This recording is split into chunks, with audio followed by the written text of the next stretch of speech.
ಸಿದ್ಧಾರ್ಥ್ ಮಾತ್ ಕೇಳಿ ಪ್ರೀತಮ್ಗೆ ಆಶ್ಚರ್ಯ ಆಯ್ತು. ಏನಂದೆ ನೀನು? ವಾಶ್ರೂಮಾ? ಇಲ್ಲೇ ಗರ ಬಡ್ದಿರೋ ತರ ನಿಂತಿದ್ದಾನೆ ಅಂತ. ಅವನ ಆ ಕಡೆ ಹೋಗ್ತಿದ್ದ ಹಾಗೆ ಆಯ್ರಾ ಮತ್ತೆ ಸಿಹಿ ವಾಶ್ರೂಮಿಂದ ಆಚೆ ಬಂದ್ರು. ಮತ್ತೊಂದು ಹೊಸ ಮುಂಜಾವು ಹುರುಪಿಂದ ಶುರುವಾಗಿತ್ತು. Presidential suit 401. ಆಯ್ರಾಗೆ ಇನ್ನು ಎಚ್ಚರ ಆಗಿರ್ಲಿಲ್ಲ. ಅವಳು ಒಳ್ಳೆ ನಿದ್ದೆಲಿದ್ಲು. ಸಿಹಿ ಆಗ್ಲೇ ಗೇಮಲ್ಲಿ ಇನ್ವಾಲ್ವ್ ಆಗಿದ್ಲು. Hey, what are you doing man? Jump fast. Preetham, you go first. I will follow you. No, not that side Preetham ಅಂತ ಸಿಹಿ ಗೇಮ್ ಇನ್ಸ್ಟ್ರಕ್ಷನ್ ಕೊಡ್ತಾ ಆಟ ಆಡ್ತಿದ್ಲು. ಫೈನಲಿ ಅವಳ ಟೀಮ್ ವಿನ್ ಆಯ್ತು. ಅವಳಿಗೆ ಫಸ್ಟ್ ಟೈಮ್ ತಮ್ಮ ಟೀಮ್ಗೆ ಜಾಯ್ನ್ ಆಗಿದ್ ಪ್ರೀತಮ್ ಅನ್ನೋ ಹುಡುಗನ ಆಟ ನೋಡಿ ಖುಷಿ ಆಯ್ತು. ಆದ್ರೆ ಆ ಪ್ರೀತಮ್ ತಮ್ಮ ಪಕ್ಕದ ರೂಮಲ್ಲಿರೋ ಸಿದ್ಧಾರ್ಥ್ ಭರದ್ವಾಜ್ನ ತಮ್ಮನೆ ಅನ್ನೋ ಚಿಕ್ಕ ಸುಳಿವು ಅವಳಿಗಿರ್ಲಿಲ್ಲ.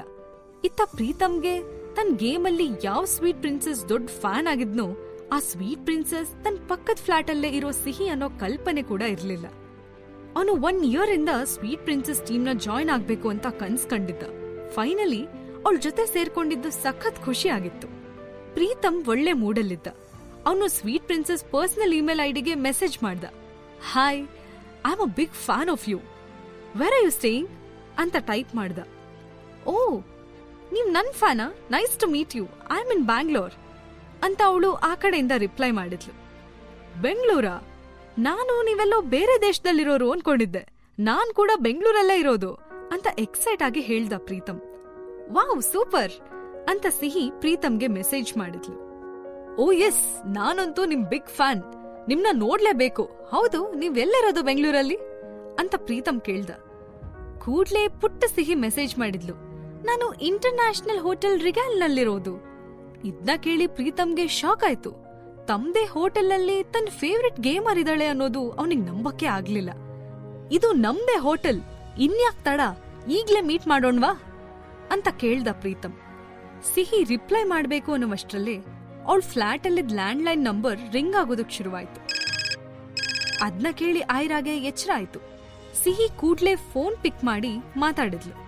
ನಂತರ ಆಯ್ರಾ ಕಡೆ ತಿರ್ಗಿ, ಮಮ್ಮಿ, ಯಾರೋ ಅಕ್ಷತ್ ಅಂತ ಕೆಳಗ್ ಬಂದಿದಾರಂತೆ ಅಂತ ಅಂದ್ಲು ಸಿಹಿ.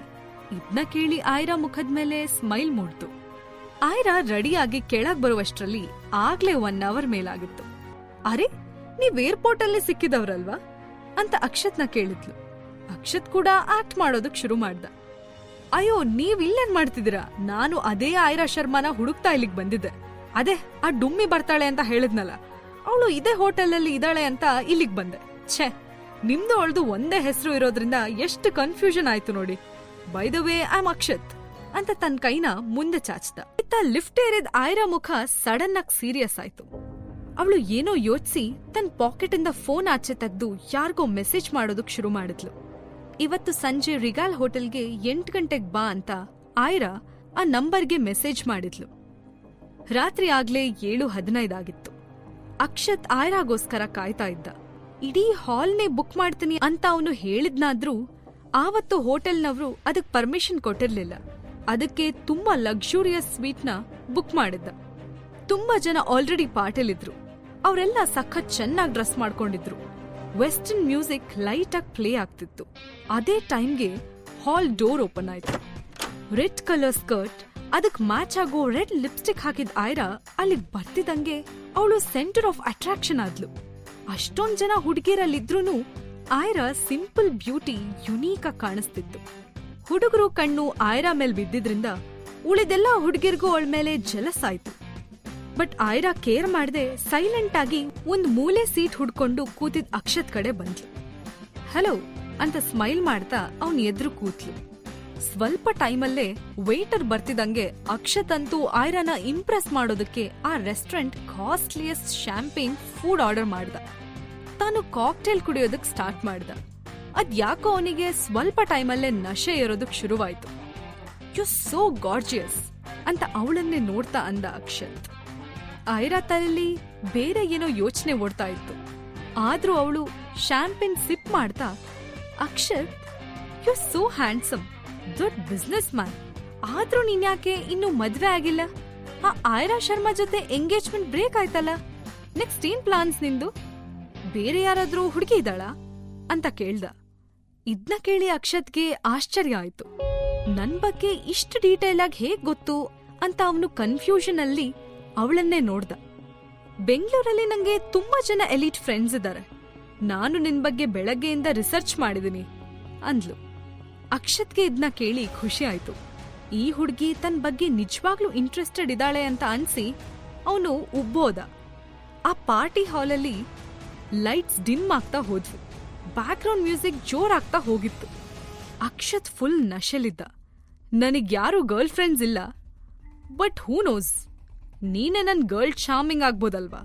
ಹಾಗಿದ್ರೆ ಇದನ್ನ ಡೇಟ್ ಅಂತ ಭಾವಿಸ್ಬೋದಾ ಅಂತ ಅವನು ಆಯ್ರಾ ಕೈನ ತನ್ನ ಬೆರಳಿಂದ ಸವರ್ತಾ ಕೇಳ್ದ.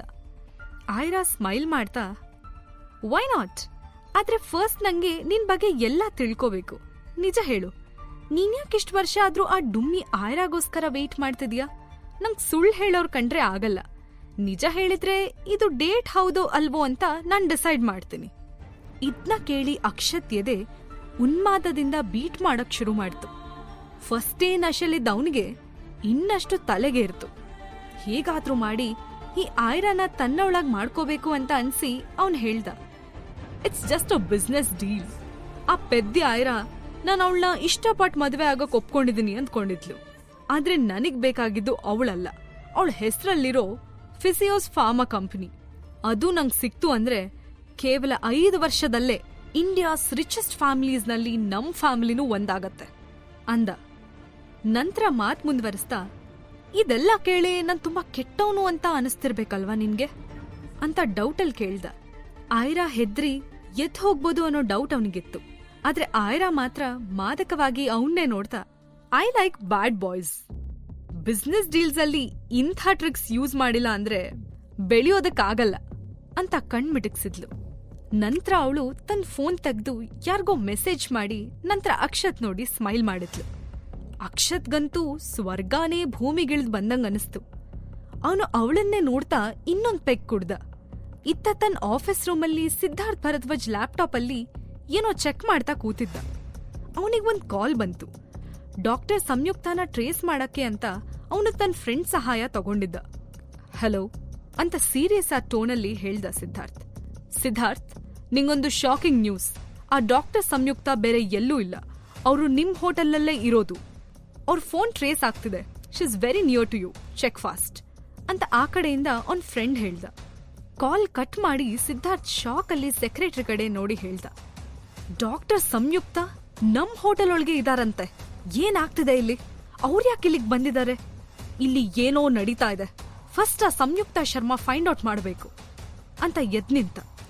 ಎಸ್ ಸರ್, ನಮ್ body guards, hotel security guards ಮತ್ತೆ ಎಲ್ಲ ಸ್ಟಾಫ್ಗೂ ಇಮ್ಮಿಡಿಯೇಟ್ಲಿ ಇನ್ಫಾರ್ಮ್ ಮಾಡ್ತೀನಿ ಅಂತ ಹೇಳ್ದ ಸೆಕ್ರೆಟರಿ. ಗಲಾಟೆ ಆಗೋದು ಬೇಡ, ಬಟ್ ಅವರು ಎಲ್ಲ ಬಿಟ್ಟು ನಮ್ ಹೋಟೆಲ್ಗೆ ಯಾಕೆ ಬಂದ್ರು ಅಂತ ತಿಳ್ಕೋಬೇಕು. ಫಸ್ಟ್ ನಾವು ಅವರನ್ನ ಹುಡುಕ್ಬೇಕು, ಗೆಟ್ ಫಾಸ್ಟ್ ಅಂತ ಹೇಳಿದ ಸಿದ್ಧಾರ್ಥ್ ಅವನ ಆಫೀಸ್ ರೂಮಿಂದ ಆಚೆ ಬಂದ. ಡಾಕ್ಟರ್ ಸಂಯುಕ್ತ ಹೇಗಿರಬಹುದು ಅನ್ನೋ ಸಣ್ಣ ಐಡಿಯಾ ಕೂಡ ಅವನಿಗಿರ್ಲಿಲ್ಲ. ಸಿದ್ಧಾರ್ಥ್ ನೇರವಾಗಿ ರಿಸೆಪ್ಷನಿಸ್ಟ್ ಹತ್ರ ಬಂದವನೇ ಗೆಸ್ಟ್ ಲಿಸ್ಟ್ ಓಪನ್ ಮಾಡಿಸ್ದ. ಡಾಕ್ಟರ್ ಸಂಯುಕ್ತ ನಮ್ ಗೆಸ್ಟಾ, ಪ್ಲೀಸ್ ಚೆಕ್ ಅಂತ ಕೇಳ್ದ. ರಿಸೆಪ್ಷನಿಸ್ಟ್ ಬೇಗ ಬೇಗ ಚೆಕ್ ಮಾಡಿ, ನೋ ಸರ್ ಅಂತ ಯಾವ ಹೆಸರಿನವರು ನಮ್ ಗೆಸ್ಟ್ ಅಲ್ಲ ಅಂತ ಕೂಲಾಗಿ ಹೇಳಿದ್ಲು. ಆಗ ಸೆಕ್ರೆಟರಿ ಏನೋ ಯೋಚನೆ ಮಾಡಿ, ಸರ್ ಮೇ ಬಿ ಅವರು ರೂಮ್ ತಗೊಳ್ದೇ ಇರಬಹುದು, ಬಟ್ ನಮ್ಮ ರೆಸ್ಟೋರೆಂಟ್ಗೋ ಅಥವಾ ಪಾರ್ಟಿ ಹಾಲ್ಗೋ ವಿಸಿಟ್ ಮಾಡಿರ್ಬೇಕು. ನಾವ್ ಅಲ್ಲೇ ಹೋಗಿ ಹುಡ್ಕೋದ್ ಬೆಟರ್ ಅಂತ ಹೇಳ್ದ. ಬಾಡಿ ಗಾರ್ಡ್, ಸೆಕ್ರೆಟರಿ, ಸಿದ್ಧಾರ್ಥ್ ಎಲ್ರೂ ಡಾಕ್ಟರ್ ಸಂಯುಕ್ತನ ಹುಡ್ಕೊಂಡು ಇಡೀ ರೆಸ್ಟೋರೆಂಟ್, ಹೋಟೆಲ್ ಲಾಬಿ ಎಲ್ಲಾ ಕಡೆ ಹುಡ್ಕೋದಕ್ ಶುರು ಮಾಡಿದ್ರು. ತನ್ನ ಹ್ಯಾಕರ್ ಫ್ರೆಂಡ್ ಜೊತೆ ಬ್ಲೂಟೂತ್ ಕಾಲಲ್ಲಿದ್ದ ಸಿದ್ಧಾರ್ಥ್ ಅವನಿಗೆ ಸಂಯುಕ್ತ ಶರ್ಮಾ ಯಾಕ್ ತಮ್ಮ ಹೋಟೆಲ್ಗೆ ಬಂದಿದ್ದಾರೆ ಅಂತ ತಿಳ್ಕೊಳ್ಳೇಬೇಕಾಗಿತ್ತು. ಆದ್ರೆ ತಾನ್ ಹುಡುಕ್ತಿರೋ ಡಾಕ್ಟರ್ ಸಂಯುಕ್ತ ಶರ್ಮಾ ಬೇರೆ ಯಾರೂ ಅಲ್ಲ, ತನ್ನ ಫ್ಲಾಟ್ ಪಕ್ಕದಲ್ಲೇ ಇರೋ ಆಯ್ರಾ ಅಂತ ಅವನಿಗೆ ಸುಳುವೂ ಇರ್ಲಿಲ್ಲ. ಇತ್ತ ಪಾರ್ಟಿ ಹಾಲಲ್ಲಿ ಜೋರಾಗಿ ಮ್ಯೂಸಿಕ್ ಪ್ಲೇ ಆಗ್ತಾನೆ ಇತ್ತು. ಆಯ್ರಾಗೆ ಅಕ್ಷತ್ನಿಂದ ಇನ್ನಷ್ಟು ಇನ್ಫಾರ್ಮೇಶನ್ ಬೇಕಿತ್ತು. ಅವಳು ಆಶ್ಚರ್ಯದಲ್ಲೇ ಕೇಳಿದ್ಲು, ಆ ಫಿಸಿಯೋಸ್ ಫಾರ್ಮಸಿ ಬಗ್ಗೆ ನಾನು ಕೇಳಿದ್ದೀನಿ ಅಕ್ಷತ್, ಆದ್ರೆ ಅದೀಗ ಲಾಸ್ ಅಲ್ಲಿದೆ ಅಲ್ವಾ, ಅದ್ರಿಂದ ನೀನ್ ಹೇಗ ಶ್ರೀಮಂತ ಆಗ್ತೀಯಾ ಅಂದ್ಲು. ತನ್ ಎದುರು ಕೂತಿರೋ ಈ beautiful girl I like bad boys ಅಂದಿದ್ ಕೇಳಿ ಅಕ್ಷತ್ಗೆ ಆಗ್ಲೇ ತಲೆ ಗಿರ್ ಅಂದಿತ್ತು. ತಾನೆಂಥ ಚಾಣಾಕ್ಷ ಅನ್ನೋದನ್ನ ತೋರ್ಸೋದಕ್ಕೆ ಅವನು ಎಲ್ಲಾ ಇನ್ಫಾರ್ಮೇಶನ್ ಅವಳಿಗೆ ಹೇಳೋಕ್ ಮುಂದಾದ. ಅಕ್ಷತ್ ತನ್ ಕಾಕ್ಟೇಲ್ ಸವರ್ತಾ ಅಂದ, ಇಂಡಿಯಾ ಅಲ್ಲ, ಇಡೀ ವಿಶ್ವದಲ್ಲೇ ಇಂಪಾಸಿಬಲ್ ಅನ್ಕೊಂಡಿರೋ ಒಂದ್ ರಿಸರ್ಚ್ ಆ ಕಂಪನಿಲಿ ನಡೆದಿದೆ ಅಂತ ನಮಗೆ ಇನ್ಫಾರ್ಮೇಶನ್ ಇದೆ. ಹಿಂದೆ ಡಾಕ್ಟರ್ ವಸುಂಧರಾ ಅಂತ ಒಬ್ಬ ಸೈಂಟಿಸ್ಟ್ ಇದ್ಲು. ಅವಳದೇ ಈ ಕಂಪನಿ. ತಾನ್ ಮಾಡಿದ ಸ್ಟೆಮ್ ಸೆಲ್ ರಿಸರ್ಚ್ ಬಗ್ಗೆ ಎಲ್ಲೂ ಒಂದ್ ಸಣ್ಣ ಇನ್ಫಾರ್ಮೇಶನ್ ಇಲ್ದೇ ಇರೋ ಹಾಗೆ ಮಾಡಿ ಎಲ್ಲ ಹೈಡ್ ಮಾಡಿ ಸತ್ ಹೋಗಿದ್ದಾಳೆ. ಆ ಕಂಪನಿ ನಂದಾಗೋವರೆಗೂ ಆ ರಹಸ್ಯ ನನ್ ಕೈಗೆ ಸಿಗಲ್ಲ ಅಂತ ಹೇಳಿ ಆಯ್ರಾನ ನೋಡಿ ಮಾತ್ ಮುಂದ್ವರಿಸ್ತ. ಡಾಕ್ಟರ್ ವಸುಂಧರಾ ಆಯ್ರಾಳ ಅಮ್ಮ ಆಗಿದ್ಲು. ಅವನು ತನ್ನ ತಾಯಿನ ಬ್ಲಡಿ ಬಿಚ್ ಅಂದಿದ್ ಕೇಳಿ ಅವಳಿಗೆ ಕೋಪ ಬಂತು. ಆದ್ರೆ ತನ್ನ ತಾಯಿ ಬಗ್ಗೆ ಅಕ್ಷತ್ ಇದ್ಯಾವ್ದೋ ಹೊಸ ಇನ್ಫಾರ್ಮೇಶನ್ ಕೊಡ್ತಿರೋದ್ ನೋಡಿ ಆಯ್ರಾಗೆ ಶಾಕ್ ಆಯ್ತು. ಈಗ ಅವಳಿಗೆ ತನಗ್ ಗೊತ್ತಿಲ್ಲದೆ ಇರೋ ಅನೇಕ ರಹಸ್ಯಗಳು ಆ ಕಂಪನಿಲಿದೆ ಅಂತ ಅನ್ಸಕ್ ಶುರುವಾಯ್ತು. ಹಾಗಿದ್ರೆ ತನ್ನ ಅಮ್ಮನ ಸಾವಿಗೂ ಇದಕ್ಕೂ ಏನಾದ್ರೂ ಸಂಬಂಧ ಇದೆಯಾ? ಇದ್ರಲ್ಲಿ ಯಾರ್ಯಾರು ಶಾಮಿಲಾಗಿದ್ದಾರೆ ಅನ್ನೋ ಪ್ರಶ್ನೆ ಅವಳ ತಲೆಲಿ ಓಡೋದಕ್ ಶುರು ಮಾಡ್ತು. ಅವಳಿಗೆ ಎಲ್ರ ಮೇಲೂ ಸಿಟ್ಟು ಬರೋದಕ್ ಶುರುವಾಯ್ತು, ಎಸ್ಪೆಷಲಿ ಅಕ್ಷತ್ ಮೇಲೆ. ಆದ್ರೆ ಅವನಿಂದ ತಿಳ್ಕೋಬೇಕಾಗಿರೋ ಇಂಪಾರ್ಟೆಂಟ್ ವಿಷಯ ಇನ್ನೊಂದಿತ್ತು. ಅದಕ್ಕೆ ತನ್ನ ಸಿಟ್ಟು ಕಂಟ್ರೋಲ್ ಮಾಡ್ತಾ ಆಯ್ರಾ, ಅಕ್ಷತ್, ಆ ಆಯ್ರಾಗೆ ಟ್ವಿನ್ಸ್ ಆಗಿದ್ವಂತೆ, ನಿಜನಾ? ಅವು ಎಲ್ಲಿವೆ ಈಗ ಅಂತ ಕೇಳಿದ್ಲು. ಇದನ್ನ ಕೇಳಿ ಅಕ್ಷತ್ ಒಂದ್ ಕ್ಷಣಕ್ಕೆ ಆಯ್ರಾನೇ ನೋಡ್ದ. ನಂತ್ರ ಅಂದ, ವಾಟ್ ರಿಯಲಿ? ಆ ವಿಷಯದ ಡೀಟೇಲ್ಸ್ ನಂಗೆ ಗೊತ್ತಿಲ್ಲ. ಆದ್ರೆ ಆ ಡುಮ್ಮಿ ನನ್ ಡ್ರೀಮ್ನೇ ಹಾಳ್ ಮಾಡಿದ್ಲು. ಅವಳ ಮದ್ವೆ ಆಗಿ ಆ ಕಂಪ್ನಿನ ನನ್ನ ಹೆಸರಿಗೆ ಮಾಡ್ಕೊಂಡು ಆಮೇಲೆ ಅವಳನ್ನ ಬಿಟ್ಬಿಡೋಣ ಅನ್ನೋದು ನನ್ ಪ್ಲಾನ್ ಆಗಿತ್ತು. ಆದ್ರೆ ಮದ್ವೆಗ್ ಮುಂಚೆನೆ ಅವಳು ಪ್ರೆಗ್ನೆಂಟ್ ಆಗಿ ಬಂದಿದ್ಲು. ಅವಳ ಮದ್ವೆ ಆಗಿದ್ರೆ ಆ ಮಕ್ಕಳು ನನವಾಗ್ತಿದ್ವು. Bloody idiot! ತನ್ನ ಮಕ್ಕಳಿಗೆ ತಂದೆ ಯಾರು ಅನ್ನೋದೇ ಅವಳಿಗೆ ತಿಳಿದಿಲ್ವಂತೆ ಅಂದ. ಅಕ್ಷತ್ಗೆ ತನ್ನ ಮಕ್ಕಳ ಬಗ್ಗೆ ಇನ್ಫಾರ್ಮೇಶನ್ ಇಲ್ಲ ಅನ್ನೋದ್ ಕೇಳಿ ಆಯ್ರಾಗೆ ಮತ್ತೆ ಬೇಜಾರಾಯ್ತು. ಆಯ್ರಾ ಏನೂ ಮಾತಾಡ್ದೆ ಸುಮ್ನೆ ಕೂತಿರೋದನ್ನ ಒಬ್ಸರ್ವ್ ಮಾಡ್ದ ಅಕ್ಷತ್. ಅವಳು ಹಾಕಿದ ಆ ಸ್ಕರ್ಟ್, ಅವಳ ನುಣುಪಾದ ಕಾಲು, ಹೈ ಹೀಲ್ಸ್, ಆ ಕೆಂಪು ಡ್ರೆಸ್, ಅವಳ ಪರ್ಫೆಕ್ಟ್ ದೇಹ ನೋಡಿ ಅವನಿಗೆ ಮತ್ತಷ್ಟು ನಶೆ ಇರೋದಕ್ ಶುರುವಾಯ್ತು. ಅವನು ನಿಧಾನಕ್ಕೆ ಟೇಬಲ್ ಹತ್ರ ವಾಲ್ತಾ ಅವಳನ್ನ ಕಿಸ್ ಮಾಡೋದಕ್ಕೆ ಅವಳ ಹತ್ರ ಹೋದ. ಆಯ್ರಾ ಮಾದಕವಾಗಿ ಅವನನ್ನ ನೋಡಿ ನಂತರ ವ್ಯಂಗ್ಯವಾಗಿ ಸ್ಮೈಲ್ ಮಾಡಕ್ ಶುರು ಮಾಡಿದ್ಲು. ಆಯ್ರಾ ಅವನ್ನ ತಡಿತಾ ಅಂದ್ಲು, ಅಕ್ಷತ್, ನಿನ್ ಹಿಂದೆ ಯಾರೋ ನಿಂತಿದ್ದಾರೆ ನೋಡು. ಅಕ್ಷತ್ ಕನ್ಫ್ಯೂಷನ್ ಅಲ್ಲಿ ಹಿಂದೆ ತಿರುಗಿ ನೋಡ್ದ. ಒಂದ್ ಕ್ಷಣ ಅವನ್ ಹಾರ್ಟ್ ಬೀಟೆ ನಿಂತಂಗಾಯ್ತು. ಹಾಗಿದ್ರೆ ಅಕ್ಷತ್ ಹಿಂದೆ ನಿಂತಿದ್ದವ್ರು ಯಾರು? ಆಯ್ರಾನೇ ಡಾಕ್ಟರ್ ಸಂಯುಕ್ತ ಅಂತ ಸಿದ್ಧಾರ್ಥ್ಗೆ ಗೊತ್ತಾಗತ್ತಾ? ಆಯ್ರಾ ತನ್ನ ಸೀಕ್ರೆಟ್ನ ಹೇಗ್ ಉಳಿಸ್ಕೋತಾಳೆ? ಅಷ್ಟಕ್ಕೂ ಆಯ್ರಾ ಹಿಂದೆ ಇರೋ ರಹಸ್ಯ ಏನು? ಜೀವನದ ನಿಗೂಢವಾದ ಕಥೆಯನ್ನ ತಿಳ್ಕೋಬೇಕಂದ್ರೆ ಈಗಲೇ ಡೌನ್ಲೋಡ್ ಮಾಡಿ ಪಾಕೆಟ್ FM ಮತ್ತು ಕೇಳಿ ಐರಾ.